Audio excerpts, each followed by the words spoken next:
An Army colonel accused of killing his wife's lover will take the stand in his own defense tomorrow. Today, jurors heard why Ralph Wald says he killed a man but calls it self-defense. Our Allison Morrow has been in the courtroom all day long and joins us now live with the very latest. Allison, what can you tell us?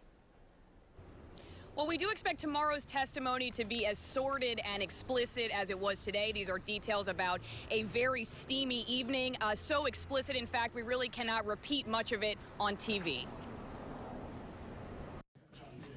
The retired Army colonel has never denied killing a man last March. Some guy was fornicating with my wife, so I went back, got my gun, and I shot him.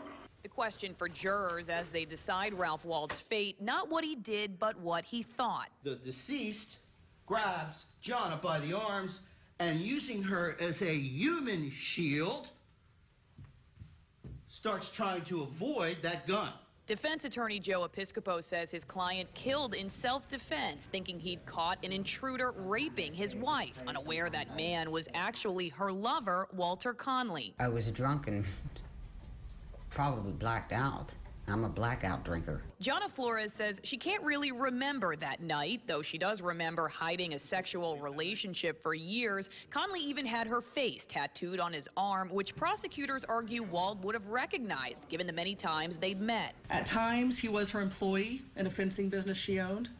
At other times, he was her roommate, living in the house right next door to Ralph Wald's. But he never saw his face. They were on the ground. And he said, "Get out!" Then Wald, a Vietnam veteran with no criminal history, fired 3 shots, convinced he'd killed a complete stranger. Is he awake, sir? No, he's dead. Oh, he's dead? I hope so.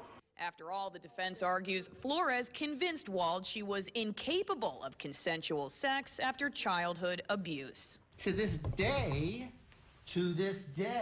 his marriage has not been consummated. Walter Conley's family did not want to speak on camera, but they told me they are still very angry about this. They say Conley loved this woman very much, and she just set him up for a sure death. We're live in Tampa tonight. I'm Allison Morrow, ABC Action News.